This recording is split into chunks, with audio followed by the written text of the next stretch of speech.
Good evening, and thanks for coming to the New Thought this lovely evening. The topic of this talk is the Bible and astrology, and the subtitle is What Does Judeo-Christian Tradition Owe to Ancient Celestial Lore? And a quote to begin from Luke 21, verse 21, 25 to 26. This is Jesus speaking. And there shall be signs in the sun and in the moon and in the stars. In February of 2013, a meteor raced across the skies of central Russia, shattering violently about 15 miles above the ground, the lowest ever recorded. The thundering explosion created fireballs and rained down thousands of tons of debris, destroying property and injuring more than 1,000 people. The object careened into our atmosphere at about 40,000 miles per hour, detonating with the force of a 500 kiloton bomb. By comparison, the Hiroshima bomb had the force of 15 kilotons. Ironically, the Russian meteor explosion happened on the same day that an asteroid, near-Earth object 2012 DA14, passed by Earth. Identified in 2012, many telescopes were trained on its path while no one detected the approach of the other meteor, although it's estimated it was at least 1/3 the size of the asteroid, and its effect was dramatic. It's tempting to equate such occurrences with biblical prophecies, such as this verse in Revelation, chapter 8, verses 10 to 11. Sorry, I can't remember how to do that. And the third angel sounded, and there fell a great star from heaven, burning as if it were a lamp, and it fell upon the third part of the rivers and upon the fountains of waters. So what are we to make of signs in heaven, prophecy, and the role of astrology in the Bible? Zondervan's Pictorial Bible Dictionary states, quote, "There are hundreds of references in the Bible to stars, sun, moon, and planets," close quote. A well-known verse from Genesis 1:14 proclaims, "And God said, let there be lights in the firmament of the heaven to divide the day from the night, and let them be for signs and for seasons and for days and years." Job 38:31 to 33 is a well-known phrase. "Canst thou bind the sweet influences of the Pleiades, or loose the bands of Orion? Canst thou bring forth the Mazzaroth," that's Hebrew for zodiac, "in its season, or guide Arcturus with his sons? Knowest thou the ordinance of heaven? Can thou set the dominion thereof in the earth?" In Judges 5:20 we read, "They fought from heaven, the stars in their courses fought against Sisera." Sisera was a Canaanite commander who oppressed the Israelites. And in Psalms 136, 7-9, the author says, "To him that made the great lights, the sun to rule by day, the moon and stars to rule by night." The story of the Magi, or wise men, and the Star of Bethlehem is a favorite Christmas story that appears only in the book of Matthew, where the Magi ask Herod, "Where is he that is born King of the Jews? We have seen his star in the east and have come to worship him." And later in Matthew, when they saw the star, they rejoiced with exceeding joy. The Catholic Encyclopedia informs us that Magi is usually translated as astrologer, as the Magi were thought to be astrologer priests from Persia. The historian Herodotus, in the 5th century BCE, attests to the astrological mastery of the Persian Magi. Accounts vary as to the number of Magi, but the oldest tradition says there were 12 rather than the familiar 3. The practices of stargazing and divination were well known and respected in biblical times. Divination means to be inspired by the divine. There were Roman augurs, Sibylline oracles, the Chinese I Ching, the Tibetan state oracle, the Oracle of Delphi, and of course Joseph, who interpreted dreams for the Egyptian pharaoh in the Old Testament. Through most of its history, astrology has been considered a scholarly tradition and was accepted in political and academic contexts. Astrology was related to astronomy, alchemy, meteorology, and medicine. The Egyptians, Chinese, Indians, and Maya developed elaborate systems for predicting terrestrial events from celestial observations. Among Indo-European peoples, astrology has been dated to the 3rd millennium BCE, with roots in ancient calendar systems that were used to predict seasonal shifts and to interpret celestial cycles as signs of divine communication. Early astrology emerged from Babylonia, Assyria, and Egypt, and entered Greece after 323 BCE, when Alexander the Great's conquests spread Greek culture throughout the Mesopotamian and Roman worlds. Egypt has star charts that go back more than at least 6,000 years. The earliest known evidence of astrology are markings on cave walls and bones, dated to 25,000 years ago. 25,000 years ago. Showing lunar cycles. Babylon, or Chaldea, in the Hellenistic world, was so identified with astrology that Chaldean wisdom became synonymous with divination through stars and planets. In these cultures, astrologers like the Persian Magi were astronomer priests with significant knowledge and power. The zodiac of 12 constellations is one of the oldest conceptual images and began as a way to mark time. The 12 zodiac constellations are the backdrop for the sun's apparent path through the band of sky above and below the equator over the course of a year. The zodiac also reflects the 12 months of the year, the 4 seasons, and the solstices and equinox. The term zodiac, which means circle of animals, indicates that constellations were personified as figures or animals. Scholars often conclude that the figures depicted in the constellations suggest what was happening on Earth at the time. For example, in the northern hemisphere, lambs are born at the time of Aries the ram, and harvest occurs at the time of Virgo, who is pictured holding a sheaf of wheat. Rupert Gleadow, in his book The Origin of the Zodiac, says the idea of dividing the circle into 360 units originated independently in Babylon, Egypt, and China as an approximation of the number of days in the solar year. Further dividing the year into 12 months is an outgrowth of the lunar cycle, since months have always been moon periods.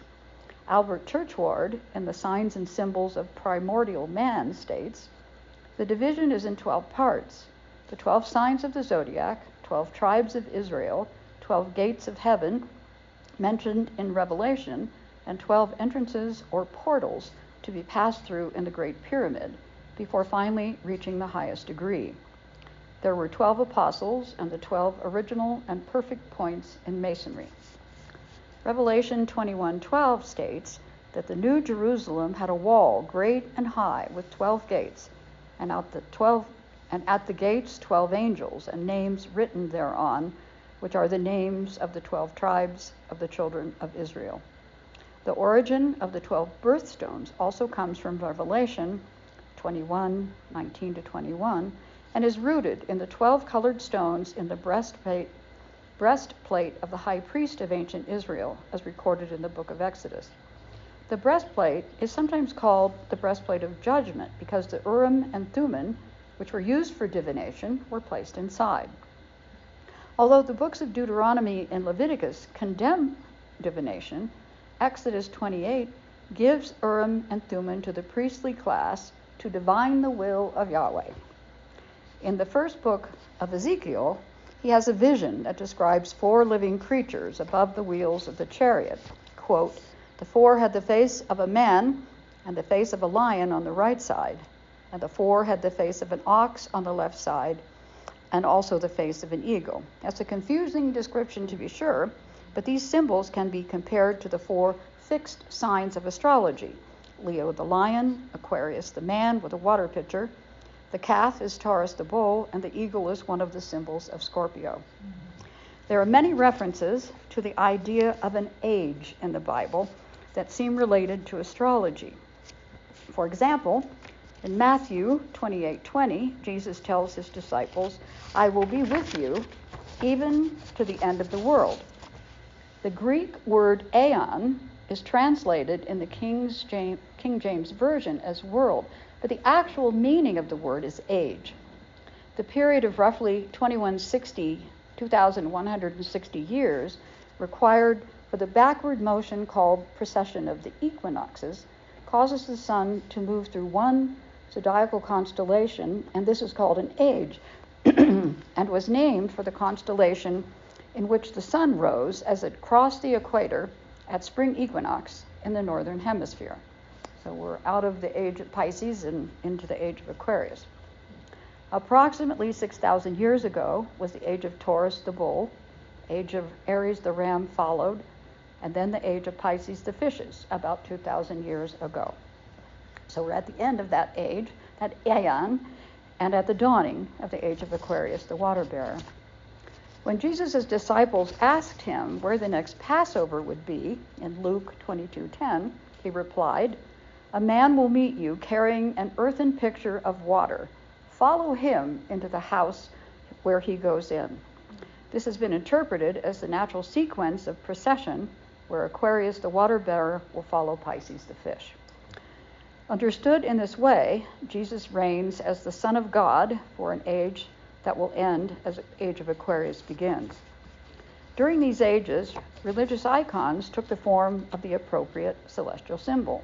For example, the bull of heaven and golden calf in the age of Aries, the Passover lamb and ram-headed god of Egypt, Amun-Ra, in the age of Aries. In the earlier age of Gemini, the twins, there are examples like Isis and Osiris, of deities who are both twins and mates. At the transition to the age of Pisces, the fishes, Jesus, the Lamb of God, became the fisher of men, as he was born at the juncture of two ages. The sign of the fish was one of the earliest symbols of Christianity. Jesus' early disciples were fishermen. He fed the multitude with 2 small fishes, and Jesus is said to have eaten a baked fish after his resurrection. I hadn't heard that one before. Oh yeah, I know that story. Oh, good for you. He was on the shore cooking the fish while the disciples were still out of the water. I love it. It's a good metaphor too. As early Christianity became the Church of Rome in 321 CE, the Emperor Constantine issued an edict that threatened the Chaldeans, the astrologers, the Magi, and their followers with death. Not surprisingly, astrology went underground for a time. Constantine then convened the famous Council of Nicaea in 325 CE in what is now Turkey, as part of his plan to make Christianity the official religion of the Roman Empire.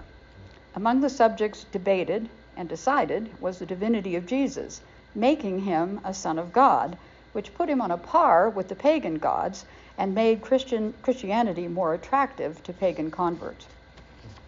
Astrology did not remain hidden after Constantine.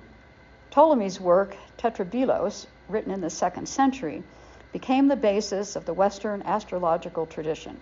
The Catholic Encyclopedia reports that the emperors Charles IV and V and popes Sixtus IV, Julius II, Leo X, and Paul III followed astrology.